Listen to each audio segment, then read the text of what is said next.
Mario Kart 64 was released on December 14, 1996 onto the Super Nintendo Entertainment System, or the SNES.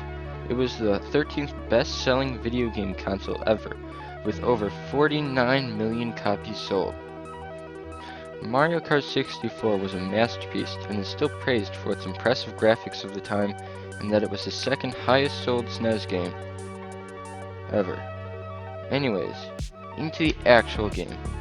Mario Kart 64 had 4 Grand Prix and 16 tracks in total, compared with the newest installment, excluding Mario Kart Tour because we don't like it. Mario Kart 8's 12 Grand Prix and 72 tracks with a DLC that's not very impressive from Mario Kart 64. But at the time, it was average. Now, there are many great tracks in Mario Kart 64, but the one we're talking about today is DKs Jungle Parkway. DKs Jungle Parkway is a pretty big map where the player drives around a river and at the end through a cave to get to the finish line. In order to understand how Mario Kart world records are scored, you need to know this one thing. The United States and the UK versions of the SNES run on 2 different frequencies.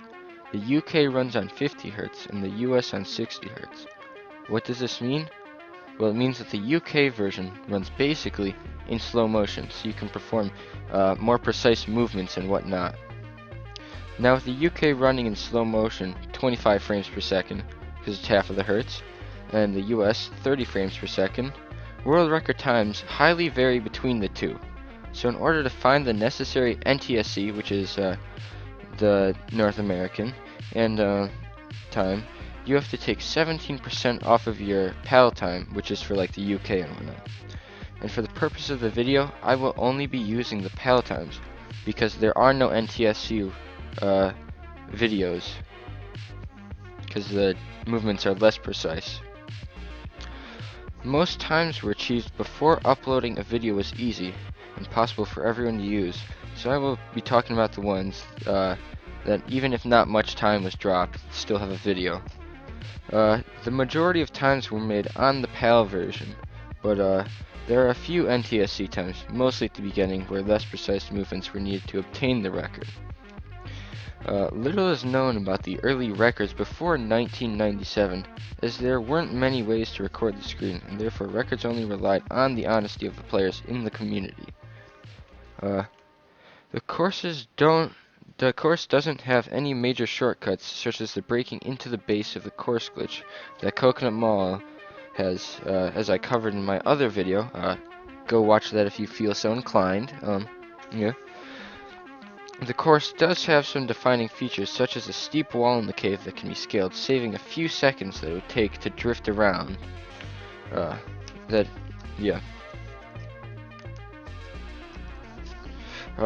left turn. And there's a boost pad that you can jump over the river. You can clip into the ground with, if you take a left turn off of it. And you'll continue to have your speed. And the last part, there's these bees that appear on the side of the path, if you go onto the grass. They knock you back a little, but they don't interrupt your speed at all. Now, these record holders that I'm going to talk about, they all have to use a key aspect of speedrunning Mario Kart 64, drifting. Drifting gave the players some extra speed as they took a turn, but these speedrunners found a way to exploit it. When they would go to turn on a turn that you couldn't drift too well on, they would wiggle the joystick back and forth when they've initiated the drift. And if you did that quickly enough, the game would be tricked into thinking that you've been drifting for a while, and it would increase your speed with some, not too significantly, but if you're talking about hundredths of a second, it can mean a lot. Now, into the records. 1997 was the first full year that Mario Kart 64 was released, and not much is known about the records back then, so I'll just show what time cuts may have been used by our first world record holder, Greg G, to obtain a time of 2 minutes, 36 seconds, and 44 hundredths of a second. Now as you can see here, we have no video evidence of this happening. So I've just assumed that the only time events used were the cave time, because this was a pretty slow run. Now, running up on a new millennium, the time was only 2:17:67, 2 minutes, 17 seconds, and 67 hundredths of a second, set by Z Warches.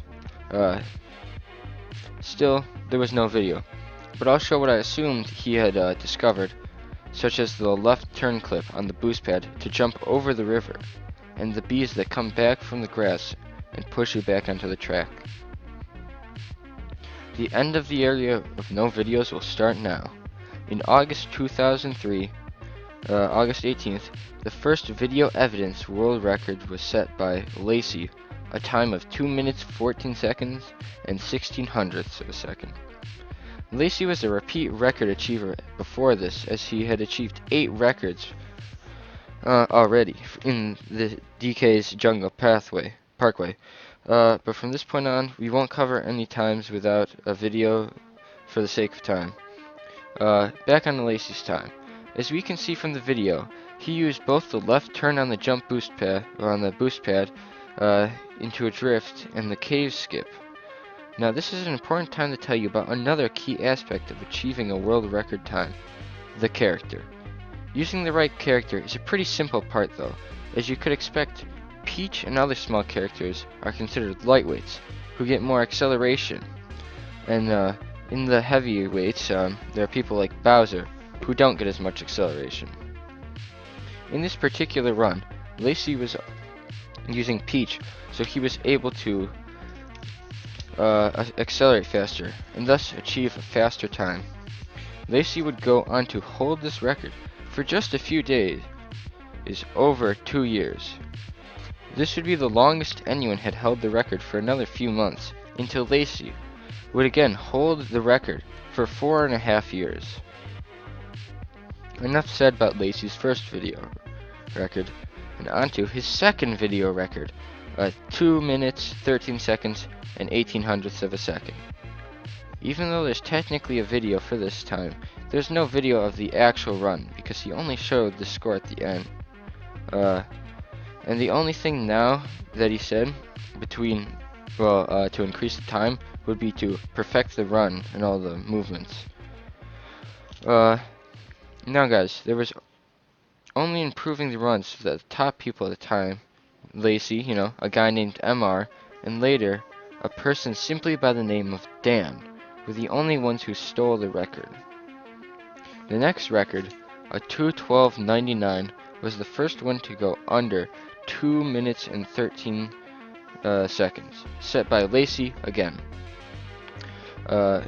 It was just him improving the turns and the drifts of the course, and Lacy would go on to end his world record attempts on this course at 2 minutes, 12 seconds, and 35 hundredths of a second. Now that we've gone over with Lacy, we'll move on to the newcomer, Dan's last record that he had gotten on DK's Jungle Parkway.